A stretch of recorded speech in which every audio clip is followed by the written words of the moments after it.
भारत के dairy sector की एक और बड़ी ताकत है, एक और यूनिकनेस है, हमारी इंडिजिनस स्पीशीज।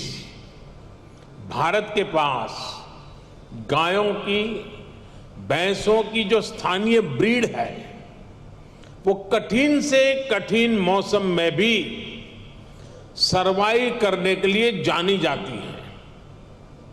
मैं आपको गुजरात की बन्नी भैंस का उदाहरण देना चाहूंगा। ये बन्नी भैंस कच्छ के रेगिस्तान और वहां की परिस्थितियों से ऐसी घुल मिल गई है कि देखकर कई बार हैरानी होती है। दिन में बहुत ही भयंकर धूप होती है, बहुत गर्मी होती है, कड़क धूप होती है। इसलिए ये बन्नी भैंस रात के कम तापमान में घास चरने के लिए निकलती है। विदेश से आए हमारे साथी ये जानकर के भी चौंक जाएंगे कि उस समय बन्नी भैंस के साथ कोई उसका पालक, उसका किसान उसके साथ नहीं होता है। वो गांव के पास बने चारगांव में खुद ही जाती है। रेगिस्तान में पानी कम होता है, इसलिए बहुत कम पानी में भी बन्नी भैंस का काम चल जाता है।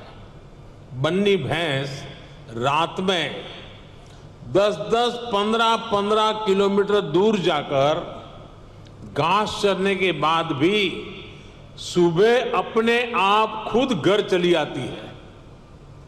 ऐसा बहुत कम सुनने में आता है कि किसी की बन्नी भैंस खो गई हो या गलत घर में चली गई हो।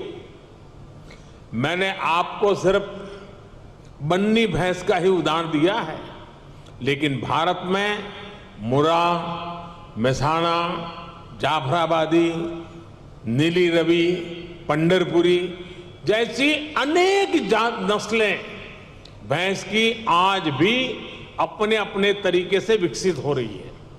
इसी तरह गाय हो, उसमें गीर गाय, साहिवाल, राठी, कांकरेज, थारपारकर, हरियाणा, ऐसी ही कितनी गाय की नस्लें हैं जो भारत के डेयरी सेक्टर को यूनिक बनाती है। भारतीय नस्ल के ये ज्यादातर पशु क्लाइमेट कंफर्टेबल भी होते हैं और उतने ही एडजस्टिंग भी।